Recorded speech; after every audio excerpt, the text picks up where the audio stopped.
Hi friends, நான் Varadaraja and welcome to our channel. இன்னைக்கு நம்ம episode 572 subscribers real life goals experience தாங்க வந்து பார்க்க போறோம். நம்மளுடைய வாழ்க்கையில நிறைய பேர் நம்ம கூட டிராவல் ஆவாங்க. அப்பா அம்மா டிராவல் ஆவாங்க, கல்யாணம் ஆயிடுச்சுன்னா மனைவியோ இல்லை கணவனோ டிராவல் ஆவாங்க, பிள்ளைகள் வந்து டிராவல் ஆவாங்க, நெருங்கிய நண்பர்கள் வந்து டிராவல் ஆவாங்க, கூட பிறந்த அக்கா தங்கச்சி இல்லை அண்ணன் தம்பி எல்லாருமே டிராவல் ஆவாங்க. ஆனால் இது எல்லாம் நம்மளுக்கு தெரிஞ்ச விஷயம்தான். தெரியாம நம்ம கூட அன்வான்டா ஒரு அமானுஷம் டிராவல் ஆச்சு அப்படின்னா அந்த அமானுஷத்தை உங்களுடைய வாழ்க்கையிலிருந்து எப்படி வெளியே அனுப்பணும்னு தெரியாம திக்கி தவிச்சுக்கிட்டு இருந்தீங்க அப்படின்னா அப்போ உங்களுடைய மனநிலைமையும் உங்க குடும்பத்தோட மனநிலைமையும் எப்படி இருக்கும்ன்றதை மட்டும் கொஞ்சம் யோசிச்சு பாருங்க. ஏன்னா இன்னைக்கு நீங்க பார்க்க போற நிகழ்வுல அப்படிப்பட்ட மிகவும் சுவாரஸ்யமான சம்பவம் தாங்க காத்துக்கிட்டு இருக்கு. இந்த சம்பவத்தை நீங்க பார்க்கறதுக்கு முன்னாடி நீங்க நம்ம சேனலுடைய புதிய பார்வையாளராக இருந்தாலும் சரி, இல்லைனா நம்மளுடைய சேனலை பார்த்துட்டு இருக்கீங்க சப்ஸ்கிரைப் பண்ணாம பார்த்துட்டு இருக்கீங்க, தயவுசெய்து சப்ஸ்கிரைப் பண்ணிக்கோங்க. கூடவே இருக்கிற பெல் ஐகானை கிளிக் பண்ணிக்கோங்க. அப்பதான் நான் எவ்ரி ஆல்டர்னேட்டிவ் டே போடுற வீடியோ உங்களால உடனே பார்க்க முடியும். இப்போ வாங்க ஸ்ட்ரெயிட்டா வீடியோக்குள்ள போலாம்.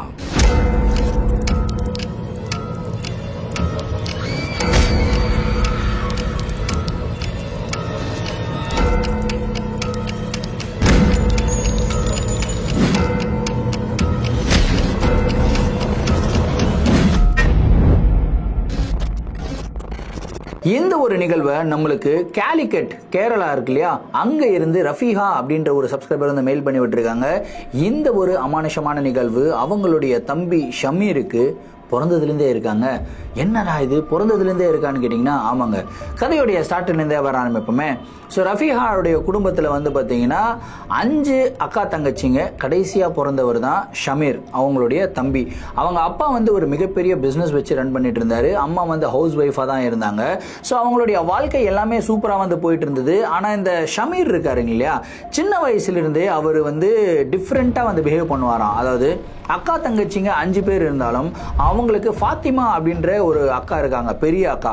அவங்கள மட்டும்தான் அவருக்கு ரொம்ப பிடிக்குமா, எப்பயுமே அவங்க கூட மட்டும்தான் டைம் ஸ்பெண்ட் பண்ணுவாராம், விளையாடுவாராம். அவங்க இல்லை அப்படின்னா அவர் விளையாட கூட மாட்டாராம். தனியாக ஒரு இடத்துல, அதாவது ஒரு செவுரு இருக்குன்னு வச்சுக்கோங்களேன், செவுத்துக்கு முன்னாடி போய் உட்காந்துக்கிட்டு செவுத்தையே உத்து பார்த்துக்கிட்டு இருப்பாராம். ஆரம்பத்தில் இது வந்து ஒரு நார்மலான ஒரு விஷயமா தான் அவங்களுடைய வீட்டில் எல்லாருமே நினைச்சாங்க. ஆனால் போக போக போக போக ஒரு 2 வயசு பையன் செவுத்துக்கு முன்னாடியே எவ்வளோ நேரம் உட்காந்துருக்க முடியும், ஒரு நாள் முழுவதும் உட்காந்துருக்காருங்க. அந்த இடத்துல இருந்து கொஞ்சம் கூட நகரவே மாட்டேங்கிறாரு. அவங்க அம்மா வந்து ஷமீரை தூக்குறாங்க, அப்படியே பயங்கரமா அழுகிறாப்புல, அடம் பிடிக்கிறாப்புல, திரும்பியும் அதே இடத்துல போய் உட்காந்துக்கிறாப்புல. இந்த மாதிரி ஒரு விஷயம் வந்து ரெகுலரா பண்ணிக்கிட்டே இருக்கிறதுனால அவங்களுடைய வீட்டில் அவங்க அம்மாவுக்கும் அப்பாவுக்கும் லைட்டா டவுட் வருது. என்ன ஆச்சு இந்த பையன் இப்படியே பண்ணிக்கிட்டு இருக்கானே அப்படின்னு சொல்லிட்டு அவங்க என்ன பண்றாங்கன்னா, அவங்க சொந்தக்காரங்களாம் இருப்பாங்களே அவங்க கிட்ட எல்லாமே வந்து கேட்கறாங்க. அதுக்கு அவங்க என்ன சொல்றாங்கன்னா, இந்த மாதிரி உங்க வீட்டில் ஏதாவது ஒரு ஜின்னாத் இருக்கும்னு நினைக்கிறேன், அந்த ஜின்னு தான் இந்த மாதிரி எல்லாம் பண்ணிட்டு இருக்கு வேலை, அந்த ஜின்னை வந்து உங்களுடைய பையனை வந்து பொசஸ் பண்றதுக்கு முயற்சி பண்ணிக்கிட்டு இருக்கு அப்படின்றதெல்லாம் வந்து சொல்றாங்க. இவங்களுக்கு ரொம்ப பயமாயிடுது. என்னடா இது, ஜின்னு வந்து பையனை வந்து பொசஸ் பண்ற மாதிரி, நம்மளே 5 பெண் பிள்ளைகளுக்கு அப்புறம் ஆண் பிள்ளை வேணும் அப்படின்னு சொல்லி வெயிட் பண்ணி ஒரே ஒரு ஆண் பிள்ளையை வந்து பெற்றிருக்கோம், இப்போ அந்த பையனுக்கு இது மாதிரி பிரச்சனையா அப்படின்னு சொல்லிட்டு அவங்க ரொம்பவும் பயப்படுறாங்க. பயப்பட்டு அவங்களுக்கு தெரிஞ்ச இந்த ஃபக்கீர் பாபாலாம் இருப்பாங்க இல்லையா, ஸோ அவங்க போய் பார்க்குறாங்க. பார்த்துட்டதுக்கு அப்புறம் அவர் வந்து சொல்றாரு, உங்க குடும்பத்தின் மேல ஒரு ஜின்னுடைய பார்வை இருக்குங்க, உங்க குடும்பத்தின் மேல கிடையாது, குறிப்பா உங்க பையன் ஷமீர் இருக்கான் இல்லையா, அவன் மேலதான் இந்த ஜின்னுடைய பார்வை இருக்கு. ஷமீர் பிறந்த நேரம் வந்து எப்படிப்பட்ட நேரம் அப்படின்னு சொல்லி கணிக்கிறதுக்காக இவங்க என்ன பண்றாங்கன்னா, இவங்க மதத்தை தாண்டி என்ன பண்றாங்கன்னா போயிட்டு அஸ்ட்ராலஜி எல்லாம் பார்ப்பாங்க. பேசிக்கா வந்து பாத்தீங்கன்னா இந்த அவங்களுடைய மதத்துல இந்த அஸ்ட்ராலஜி எல்லாம் பிலீவ் பண்ண மாட்டாங்க. ஸோ பிறந்த காலம் அப்படி இப்படின்லாம் சொல்லுவாங்க இல்லையா, ஃப்ரெண்ட் சர்க்கிளில் பேசிக்கிட்டு இருக்கிறதுனால சரி என்ன டைம்ல தான் பிறந்திருக்கான், அது வந்து கரெக்டான டைமா இல்லையா அப்படின்னு தெரிஞ்சுக்கிறதுக்காக அவங்களுடைய மதத்தை மீறி அவங்க எங்க போறாங்க அப்படின்னா இந்த மாதிரி அஸ்ட்ராலஜி பார்க்கறதுக்காக போறாங்க. பிறந்த நேரம் வச்சு கணிச்சு பார்க்கறாங்க. கணிச்சு பார்த்தா இந்த பையன் பிறந்த நேரம் வந்து இந்த மாதிரி பேய்கள், அமானுஷங்கள், ஜின்னுங்கள்லாம் இருக்கு இல்லையா, அது எல்லாமே வந்து ஈஸியா அட்ராக்ட் பண்ணக்கூடிய நேரம் அப்படின்னு வந்து சொல்றாருங்க அந்த அஸ்ட்ராலஜர். இதை கேட்ட உடனே இவங்களுக்கு ரொம்பவும் வருத்தமாகுது. இவர் சொன்னதையும் அந்த ஃபக்கீர் பாபா சொன்னதையும் ரிலேட் பண்ணி பார்க்குறாங்க. உண்மையிலேயே அதனாலதான் அந்த ஜின்னு வந்து தன்னுடைய பையனை பொசஸ் பண்ண முயற்சி பண்ணுதோ அப்படின்ற ஒரு கவலையில தான் இவங்க இருக்காங்க. இந்த கவலையே வந்து பாத்தீங்கன்னா இவங்களுக்கு ஒரு மிகப்பெரிய கவலையா வரும் நாட்களா மாறிக்கிட்டு வருது. இதனால இன்னொரு பிரச்சனை என்ன ஆகுதுன்னு கேட்டீங்கன்னா, அவங்க அப்பாவுடைய பிசினஸ் படிப்படியா கொஞ்சம் லாசஸ் வந்து சந்திக்க ஆரம்பிக்குது. ரொம்பவும் வசதியா இருந்த குடும்பம் கொஞ்சம் கொஞ்சமா காசு வந்து கம்மியாயிட்டு கொஞ்சம் ஏழ்மையின் நிலைக்கு வந்து தள்ளப்படுறாங்க. அதுக்கப்புறம் பையன் ஷமீருமே வந்து ஒரு 4 வயசு ஆயிடுச்சுங்க. அப்போ 4 வயசுல ரொம்ப அட்ராசிட்டிஸ் பண்ண ஆரம்பிக்கிறான். யாருக்கிட்டையுமே பேச மாட்டேங்கிறான். இன்ஃபேக்ட் அவங்க அப்பா அம்மாவும் கூட அடிக்கிற அளவுக்கு வந்து அவனுக்கு அவ்வளோ பவர் இருக்குங்க. அந்த மாதிரி மாறிக்கிட்டு இருக்கான். சரி, இந்த பையனை எப்படியாவது கண்ட்ரோல் பண்ணி ஆகணுமே, அந்த ஜின்னு கிட்ட இருந்து எப்படியாவது பையனை காப்பாற்றி ஆகணுமே அப்படின்னு சொல்லிட்டு திரும்பியும் இவங்க எங்க போனாங்கன்னா அதே ஃபக்கீர் பாபா கிட்ட வந்து போறாங்க. அவர் வந்து பார்த்துட்டு தாயத்தை எல்லாமே வந்து மந்திரிச்சு கொடுக்குறாருங்க. இந்த தாயத்தை வந்து கட்டிடுங்க, இந்த தாயத்தை கட்டி இருக்கிற வரைக்கும் இந்த பையனுக்கு எந்த பிரச்சனையும் இல்லை அப்படின்னு சொல்லிட்டு தாயத்தை கொடுக்குறாருங்க. தாயத்தை வந்து கட்டி விட்டுடுறாங்க. அப்படியே அடுத்த நாள்ல இருந்து டிராஸ்டிக்கான ஒரு சேஞ்சுங்க. இது வரைக்கும் வெறும் ஃபாத்திமா கிட்ட மட்டும் விளையாடிக்கிட்டு இருந்த ஷமீர் தன்னுடைய மற்ற அக்காங்க கூடயும் வந்து விளையாட ஆரம்பிக்கிறாரு. எல்லாரு கூடயும் ஜாலியா வந்து பேச ஆரம்பிக்கிறாரு. குறிப்பா அந்த செவுத்துக்கு முன்னாடி போய் உட்காருவார் இல்லையா, அது வந்து பண்ணவே இல்லைங்க. கிட்டத்தட்ட ஒரு வாரம் ஆகுது, ஒரு மாசம் ஆகுது, 2 மாசம் ஆகுது, இந்த மாதிரி வந்து பார்த்துட்டே இருக்காங்க. செவுத்துக்கு முன்னாடி ஷமீர் வந்து உட்காரவே இல்லை. இப்போ இவங்களுக்கு கிளியரா புரிஞ்சிருச்சு, ஓகே இந்த பையன் வந்து சேஃப் ஆயிட்டான் அப்படின்னு சொல்லி சந்தோஷப்பட்டுக்கிட்டு இருந்த குடும்பத்துக்கு ஒரு மிகப்பெரிய ஷாக்கே காத்துக்கிட்டு இருந்ததுங்க. ஏன்னா இவங்களுடைய குடும்பம், இவங்களுடைய வீட்டில் தான் அந்த ஜின் இருக்கு அப்படின்றது இவங்க எல்லாருக்கும் நல்லா தெரியும். அந்த ஜின் வந்து பையனை கேப்சர் பண்றதுக்காக வந்திருக்கு. ஆனா இவங்க அதை ஏதோ ஒன்று பண்ணி தடுத்து நிறுத்திட்டாங்க. ஆனா அந்த ஜின் சும்மா இருக்குமா? சும்மா இல்லாம என்ன பண்ணுது அப்படின்னா அவங்க அப்பாவை வந்து பயங்கரமா டார்ச்சர் பண்ண ஆரம்பிக்குது. நைட் டைம்லலாம் அவங்க அப்பாவை வந்து பயம் பொறுத்த ஆரம்பிக்குது. அவருக்கு நிறைய இந்த மாதிரி விஷுவல்ஸ் எல்லாம் தெரியுதுங்க. அதாவது இவர் படுத்து தூங்கிக்கிட்டே இருப்பாராம். திடீர்னு இவருடைய கண்களுக்கு முன்னாடி ஏதோ ஒரு உருவம் நடந்து வரா மாதிரியும் அவரை மாதிரியே இன்னொரு உருவமும் தெரியும். அந்த உருவத்துடைய கழுத்தை பிடிச்சி நெரிக்கிற மாதிரி எல்லாம் பிம்பத்தை பார்த்துருக்காருங்க. பார்த்து ரொம்ப பயந்து போய் அலறி இருக்காரு. இந்த மாதிரி எல்லாம் ரெகுலரா பார்த்ததுக்கு அப்புறம் அவருக்கு வந்து மென்டலி கொஞ்சம் டிஸ்டர்ப் ஆக ஆரம்பிக்குது. இதனால அவருடைய பிசினஸ் என்ன ஆகும்? கண்டிப்பா வந்து ஒரு நார்மலான பிசினஸ் ரன் பண்றது அப்படின்னா ஒரு நல்ல ஹெல்தியான ஒரு பர்சன் பிசினஸ் ரன் பண்ணாருன்னா எல்லாருமே அவருடைய கடைக்கு போவோம், வாங்குவோம். இந்த மாதிரி நிறைய கஸ்டமர்ஸ் இப்படிதான் ரெகுலர் கஸ்டமர்ஸா மாறுவாங்க. ஆனா இவர் கடையிலேயே வந்து பைத்தியக்கார மாதிரி நடந்துக்கிறது, கஸ்டமர்ஸை பிடிச்சி திட்டுறது, இந்த மாதிரி எல்லாம் பண்ணிக்கிட்டு இருக்க இவருடைய கடைக்கும் கஸ்டமர்ஸ் வரது நின்றுடுறாங்க. அதுக்கப்புறம் இவர்கிட்ட யாரும் பேசுறது கூட கிடையாது. அந்த மாதிரி வந்து ஆயிடுச்சுங்க. அப்படியே படிப்படியா இவருடைய கடையே மூட வேண்டிய ஒரு சூழ்நிலை. மூடுறதுனால இவங்களுடைய குடும்பத்துடைய வருவாய் டோட்டலா 0 ஆயிடுச்சுங்க. கொஞ்சம் அங்கங்க காசை வந்து சேர்த்து வச்சிருந்தாங்க. அந்த காசை சேர்த்து வச்சு ஒரு வருஷம் அப்படி இப்படின்னு ஓட்டுறாங்க. ஒரு வருஷத்துல அவங்க அப்பா வந்து பைத்தியம் பிடிக்கிற நிலைமைக்கு வந்து போயிட்டாருங்க. படுத்த படுக்கையும் ஆயிடுறாரு. அவருக்கு வந்து உடம்புல என்னதான் பிரச்சனை அப்படின்னு சொல்லி டாக்டர்கள் நான் கூட கணிக்கவே முடியல. ஸோ ஒரு காலத்துல குடிகட்டி வாழ்ந்த ஒரு குடும்பம் இப்போ மிகப்பெரிய பிரச்சனையில வந்து மாட்டிக்கிட்டு இருக்கு. ஒரு ஃபினான்ஷியல் கிரைசிஸ்ல வந்து மாட்டிக்கிட்டு இருக்கு. ஸோ இந்த மாதிரி பிரச்சனைகள்ல இருந்து எப்படியாவது மீண்டு வரணும் அப்படின்றதுக்காக ரஃபீஹாவுடைய அம்மா இருக்காங்களே, அவங்க என்ன பண்றாங்கன்னா தன்னுடைய பிள்ளைகளை காப்பாற்றணும் அப்படின்றதுக்காக அவங்க வேலைக்கு போறாங்க. எங்க? வீட்டு வேலை செய்யறதுக்காக போறாங்க. ஒரு வீட்லயும் வீட்டு வேலை செய்யறதுக்காக போய் வீட்டு வேலை செஞ்சு காசு சம்பாதிக்கிறாங்க. அந்த சம்பாத்தியத்தை வச்சு இவங்க வந்து பாத்தீங்கன்னா பசங்களுக்கு சாப்பாடெல்லாம் வாங்கி போட்டுக்கிட்டு இருக்காங்க. ஸோ இப்படிதான் இவங்களுடைய ஃபேமிலி அடுத்த 4 வருஷத்துக்கு வந்து ரன் ஆகுதுங்க. 4 வருஷத்துல படிப்படியா அவங்க அப்பாவுடைய ஹெல்த்துமே வந்து பாத்தீங்கன்னா கொஞ்சம் கொஞ்சமா வந்து இம்ப்ரூவ் ஆகுது. திரும்பியும் அவர் பெட் ரெஸ்ட்லயே இருந்தார் இல்லையா, பெட் ரெஸ்ட்ல இருந்து திரும்பியும் எழுந்து நடமாட ஆரம்பிக்கிறாரு. அதுக்கப்புறம் அவருடைய கடையை திரும்பியும் அவர் ரிவைவ் பண்ணணும் அப்படின்னு சொல்லிட்டு கடையை வந்து ஓபன் பண்றாருங்க. கொஞ்சம் கொஞ்சமா கஸ்டமர்ஸ் எல்லாமே வர ஆரம்பிக்கிறாங்க. அதுக்கப்புறம் அவங்களுடைய ஃபேமிலி திரும்பியும் ஓரளவுக்கு நார்மலான ஒரு ஸ்டேஜ்ல வந்து வந்துருச்சு. அதாவது பழைய ரிச்சான ஒரு ஸ்டேஜ்ல இல்லை, ஆனா நார்மலான ஒரு ஸ்டேஜ்ல வந்து வந்துருச்சுங்க. இப்படியே இவங்களுடைய லைஃப் வந்து போயிட்டு இருக்கு. நாட்கள் ஆகுது, நாட்கள் வாரங்கள் ஆகுது, வாரங்கள் வருடங்கள் ஆகுதுங்க. கிட்டத்தட்ட ஒரு 10 வருஷம் இப்படியே ஓடி போயிடுச்சுங்க. கரெக்டா ஷமீருக்கு வந்து ஒரு 17 வயசு இருக்குங்க. 17 வயசு அப்போ ஷமீருக்கு இன்னொரு ஃப்ரெண்டு ஒருத்தர் இருக்காங்க. அந்த பையன் வந்து அக்பர். அந்த பையனும் ஷமீரும் எப்பயுமே ஒன்னாவே இருப்பாங்களாம். எங்க போனாலும் ஒன்னாவே வெளியே போவாங்களாம். ஜாலியா இருப்பாங்க அந்த டீனேஜ் பசங்க இல்லையா. ஸோ அந்த மாதிரி இவங்க வீட்லயும் வந்து சரி பையன் ஜாலியாக தான் இருக்காங்க. எல்லாருமே மறந்துடுறாங்க இந்த ஜின் இருந்தது கூட, அது வந்து பொசஸ் பண்ண முயற்சி பண்ணிச்சு, எல்லாமே மறந்துடுறாங்க. ஆனால் அந்த தாயத்தை மட்டும் ஷமீர் இது வரைக்கும் கல்லட்டவே கிடையாதுங்க. அவங்க 2 பேரும் ஜாலியாக வெளியே போகிறாங்க. அதுக்கப்புறம் ஒரு நாள் ஒரு டூருக்கு போகிறாங்க. டூருக்கு போயிட்டு டூரில் பயங்கரமாக என்ஜாய் பண்ணுறாரு ஷமீர். டூர்ல இருந்து திரும்பி வராருங்க.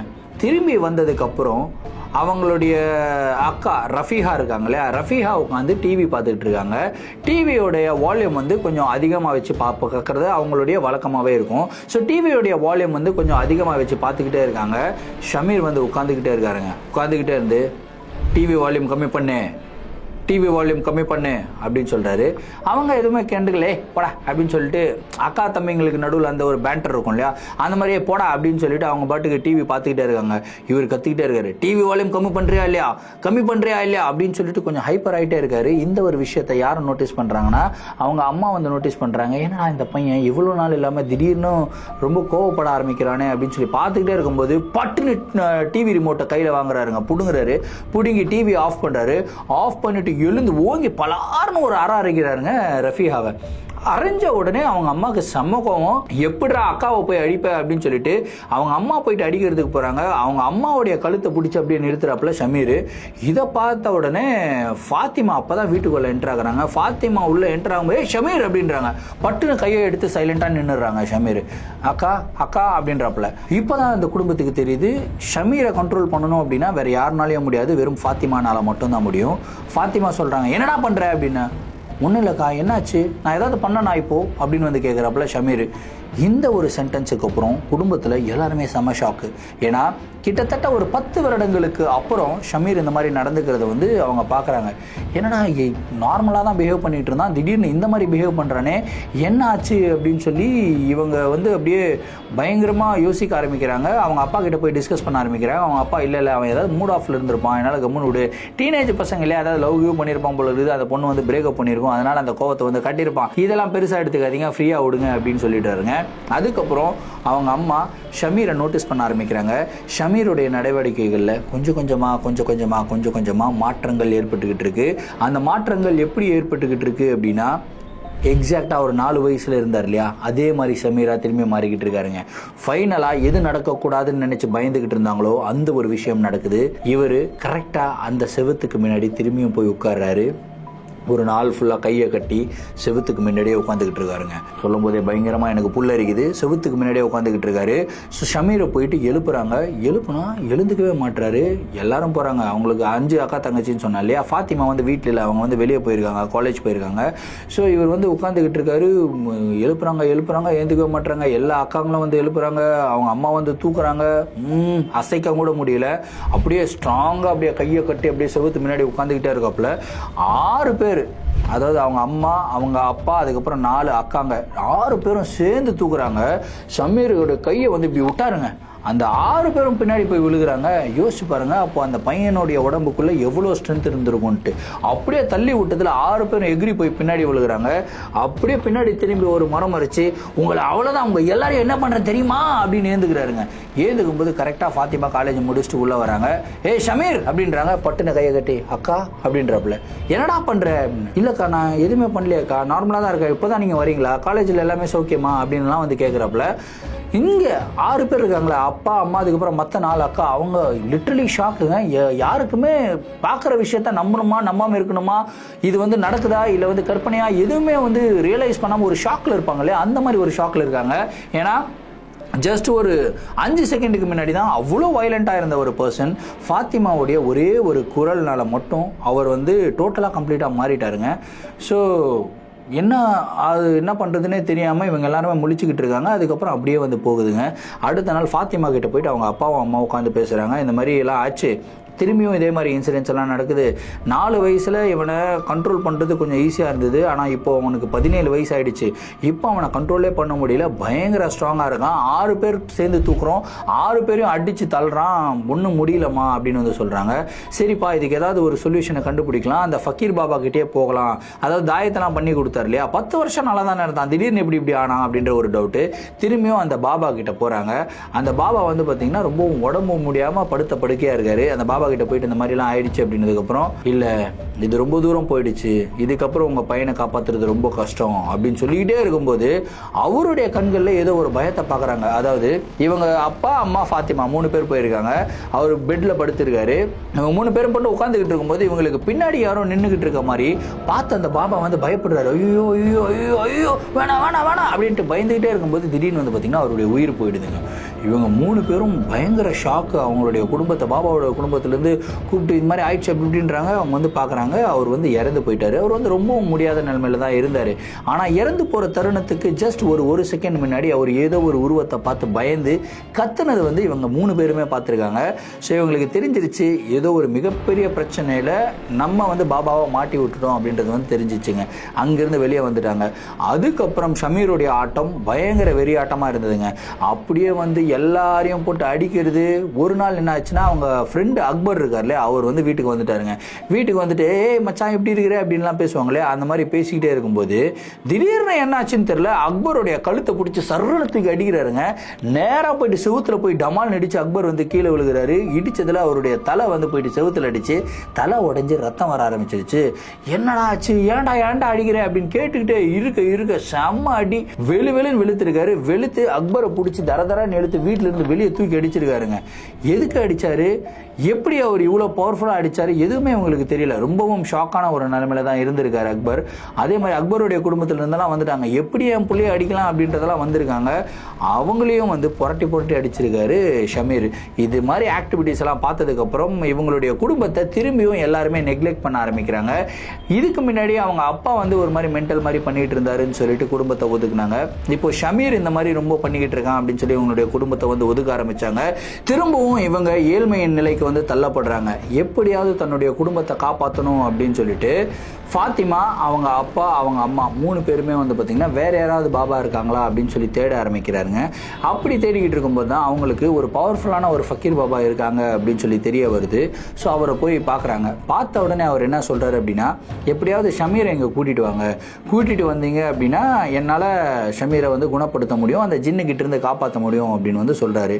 ஆனால் அவர் இன்னொன்னும் சொல்கிறாரு, கூட்டிகிட்டு வர்றது சாதாரணமான விஷயம் கிடையாது, நீங்கள் இங்கே கூட்டிகிட்டு வரீங்க அப்படின்னு சொல்லி தெரிஞ்சாலே ஷமீர் வந்து வேற மாதிரி பிஹேவ் பண்ணுவான், எப்படியாவது கண்ட்ரோல் பண்ணி கூட்டிகிட்டு வந்துருங்க அப்படின்னு வந்து சொல்லிடுறாருங்க. ஓகே அப்படின்னு சொல்லிட்டு இவங்களும் வந்து போயிடுறாங்க. போயிட்டு ஷமீரை சும்மா வெளியே போயிட்டு வரலாம் அப்படின்ற மாதிரி பேசி வெளியே கூப்பிட்டு வந்துடுறாங்க. ஆட்டோவில் போய்கிட்டே இருக்காங்க. போய்கிட்டே இருக்கும்போது நல்லா ஓடிக்கிட்டு இருக்க ஆட்டோலேருந்து திடீர்னு என்ன பண்ணுறாருன்னா, ஷமீர் வெளியே குதிச்சிடுறாருங்க. குதிச்சுட்டு அவருக்கு அப்படியே ரோல் ஆகுறாரு. ரோல் ஆகி ஏந்து அங்கிருந்து ஓட ஆரம்பிச்சிடுறாரு. எல்லாரும் ஆட்டோவை நிறுத்திட்டு ஷமீர் பின்னாடி ஓடுறாங்க. டபடப்பன்னு, டே எங்கடா ஓடுற, கையில் காலில் அடிபட்டுருக்காடா அப்படின்னு பார்த்தா எங்கே போனாருன்னே தெரியலங்க. வித்தின் ஃபிராக்ஷன் ஆஃப் த செகண்டுங்க, ஊசைன் போல்ட்டை விட செம ஸ்பீடாக போயிருக்காருன்னா பாருங்களேன். வித்தின் ஃபிராக்ஷன் ஆஃப் த செகண்டில் ஆள் எங்கன்ட்டு சொல்லி கண்டுபிடிக்கவே முடியல. அதுக்கப்புறம் வந்து பார்த்தா வீட்டில் திரும்பியும் செவுத்து முன்னாடி வந்து உட்காந்துக்கிட்டு இருக்காரு. இது ஃபர்ஸ்ட் ட்ரை. 2வது வாட்டி இன்னொரு அட்டெம்ப்ட் பண்ணுறாங்க. அதே மாதிரி ஒரு ஃப்ரெண்டு கல்யாணம் இருக்குது, போயிட்டு வந்துடலாம் அப்படின்னு சொல்லிட்டு அப்பா, அம்மா, ஷமீர் 3 பேரும் வந்து போயிருக்காங்க. இந்த வாட்டி காரில் புக் பண்ணி போயிருக்காங்க. சரி டாக்ஸியில் போகலாம் அப்படின்னு சொல்லிட்டு ஆட்டோவில் தான் எகிரி குதிச்சு ஓட்டிடுறாரு.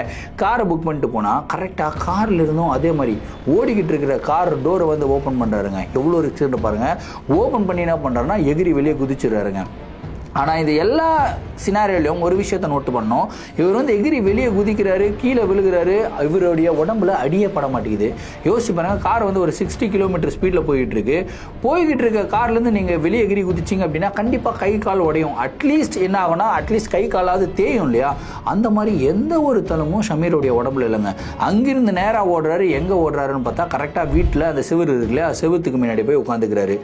இப்போ இவங்களுக்கு ஒன்றும் புரியல, எப்படிடா இந்த பையனை வந்து அந்த பாபா கிட்ட கூட்டிகிட்டு போகிறதுன்னு சொல்லி தெரியாமல் திரும்பவும் இவங்க வந்து பார்த்திங்கன்னா இவங்க 2 பேரும், அப்பா அம்மா அதுக்கப்புறம் ஃபாத்திமா 3 பேருமே வந்து அந்த பாபா கிட்ட போயிருக்காங்க. போயிட்டு இந்த மாதிரி நாங்கள் 2-3 வாட்டி முயற்சி பண்ணோம், ஆனால் அவனை கூட்டிகிட்டு வரவே முடியல, எகிரி குதிச்சு ஓடிடுறான், ஆனால் அவனுக்கு அடியே பண்ண மாட்டேங்குது, என்னன்னு தெரியல அப்படின்றதுக்கப்புறம் அந்த பாபா சிரிச்சுக்கிட்டே சொல்கிறாரு, அந்த பையனை கண்ட்ரோல் பண்ணுறதுக்கு உண்டான சக்தி உங்கள் வீட்டில் யாருக்காவது ஒருத்தருக்கு இருந்திருக்கணும். அந்த ஒருத்தர் யார் அப்படின்னு சொல்லி கேட்கும்போது ஃபாத்திமா கூட இருக்காங்க இல்லையா, ஃபாத்திமா சொல்கிறாங்க, நான் சொன்னால் கேட்பாங்க அப்படின்னு வந்து சொல்கிறாரு.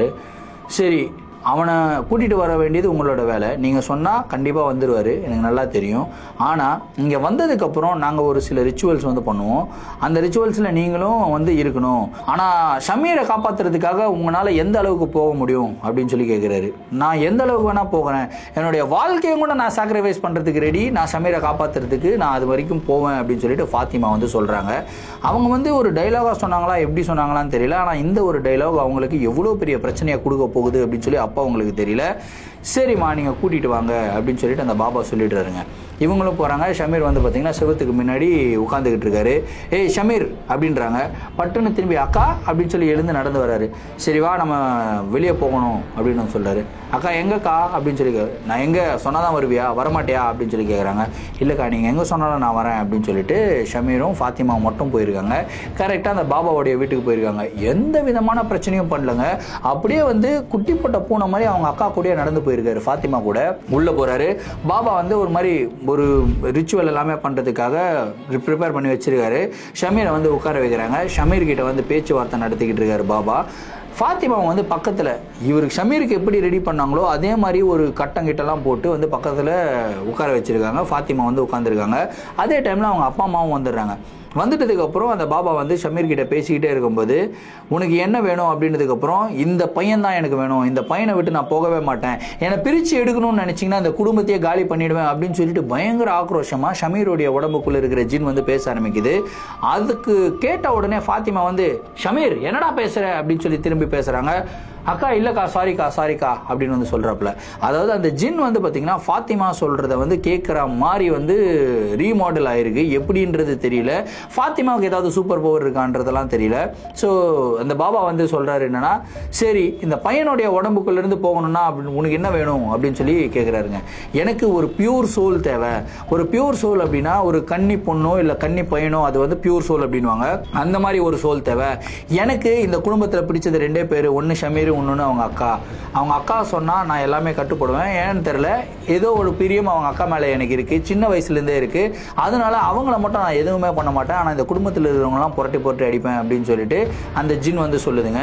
சரி உனக்கு என்ன தான் வேணும், இந்த பையனோட உடம்புலேருந்து நீ வெளியே போகணும் அப்படின்னா உனக்கு என்ன வேணும் அப்படின்னா, அவங்க அக்கா கடைசி வரைக்கும் கல்யாணமே பண்ணிக்கூடாது அப்படின்னுங்க. இதை கேட்ட உடனே அவங்க அப்பா அம்மா ஐயோ இல்லை அதெல்லாம் முடியாது அப்படி இப்படின்லாம் பேசுகிறாங்க. ஆனால் ஃபாத்திமா என்ன நினச்சாங்கன்னு தெரியல, எனக்கு ஓகே அப்படின்னுறாங்க. ஓகே அப்படின்னு சொன்ன அடுத்த செகண்ட் வந்து பார்த்தீங்கன்னா ஷமீர் மயக்கம் போட்டு விழுகிறாருங்க. ஷமீர் மயக்கம் போட்டு விழுத்த அடுத்த செகண்ட் வந்து ஃபாத்திமா அந்த ஒரு கட்டம் மாதிரி ஒன்று இருக்குல்ல, அதுலேருந்து எழுந்துக்கிறாங்க. எழுந்து நேராக அந்த வீட்டில், அந்த பாபாவுடைய வீட்டில் செவுரு இருக்கு இல்லையா, செவுத்துக்கு முன்னாடி போய் ஃபாத்திமா உட்கார ஆரம்பிக்கிறாங்க. அதுக்கப்புறம் என்னாச்சுன்னு கேட்டிங்கன்னா, இது நாள் வரைக்கும் ஃபாத்திமா அதே மாதிரி தான் செவுத்துக்கு முன்னாடி உட்காந்துக்கிட்டு இருக்கிறதாகவும், ஆனால் அவங்க எந்த விதமான ஒரு பிரச்சனையும் பண்ணல, யாரையும் துன்புறுத்தலை, அவங்களுடைய குடும்பத்தில் எந்த விதமான நஷ்டமும் இல்லை. இந்த இன்சிடென்ட் நடந்து கிட்டத்தட்ட வந்து ஒரு 7-8 வருஷம் ஆயிடுச்சு. 7-8 வருஷமாக ஃபாத்திமா அந்த செவுத்துக்கு முன்னாடி உட்காந்துக்கிட்டு தான் இருக்காங்க. ஷமீர் எப்படி ஃபாத்திமா சொன்னால் கேட்பாரோ அதே மாதிரி ஃபாத்திமாவும் ஷமீருடைய வார்த்தைக்கு மட்டும்தான் கட்டுப்படுவாங்களாம். அவருடைய வாய்ஸ் கேட்டால் மட்டும்தான் அந்த செவுத்துக்கு முன்னாடி இருந்து எழுந்தே வருவாங்களாம். இது வரைக்கும் வந்து நடந்துக்கிட்டு இருக்கு. என்ன சொல்கிறதுனே தெரியல. இது எப்படி நான் ப்ராசஸ் பண்ணுறதுன்னு எனக்கு புரியலைங்க. ஏன்னா யோசிச்சு பாருங்கள், ஷமீருக்கு வந்து தெரியாமல் அந்த ஒரு ஜின் வந்து ஷமீரை கேப்சர் பண்ணிச்சு. ஆனால் ஃபாத்திமாவுக்கு இந்த மாதிரியெல்லாம் நான் சொன்னேன் அப்படின்னா கண்டிப்பாக எனக்கு பிரச்சனை வரும் அப்படின்னு தெரிஞ்சிருந்தோம் அவங்களுடைய என்டையர் வாழ்க்கையை சாக்ரிஃபைஸ் பண்ணி தன்னுடைய தம்பிக்காக அவங்க வந்து இது வரைக்கும் வாழ்ந்துக்கிட்டு இருக்காங்கன்னு நினைக்கும் போது பயங்கர ஷாக்கிங்காக இருக்குங்க. அவங்களுடைய குடும்பமுமே வந்து பார்த்திங்கன்னா நிறைய இடங்களில் போயிட்டு பார்க்குறாங்க, நிறைய தர்காவுக்கு வந்து கூட்டிகிட்டு போகிறாங்க, எப்படியாவது ஃபாத்திமாவை சரி பண்ணணும்னு பார்க்குறாங்க. ஆனால் கடந்த 8 வருடங்களாக இது வந்து முயற்சியாக மட்டும்தான் இருக்குது. இதிலிருந்து அவங்க விடுபடவே இல்லை அப்படின்னு வந்து சொல்லியிருக்காங்க.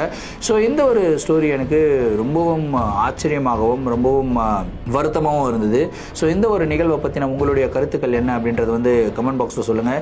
இதே மாதிரி உங்களுடைய வாழ்க்கையில் ஏதாவது அமானுஷமான நிகழ்வுகள் நடந்திருந்து அந்த நிகழ்வுகளை என்கிட்ட ஷேர் பண்ணணும்னு நினச்சிங்கன்னா என்னோட இன்ஸ்டாகிராமில் ஃபாலோ பண்ணிவிட்டு என்னோட இன்ஸ்டாகிராமில் டிஎம் பண்ணுங்கள், இல்லை நான் என்னுடைய மெயில் ஐடிக்கு மெயிலாக சென்ட் பண்ணிவிடுங்க. கண்டிப்பாக உங்களுடைய நிகழ்வுகளும் நம்மளுடைய சேனலில் வீடியோஸாக போடப்படும். மீண்டும் அடுத்த வீடியோவில் சந்திக்கும் வரை நான் உங்கள் Varadaraja signing off. Thank you and bye.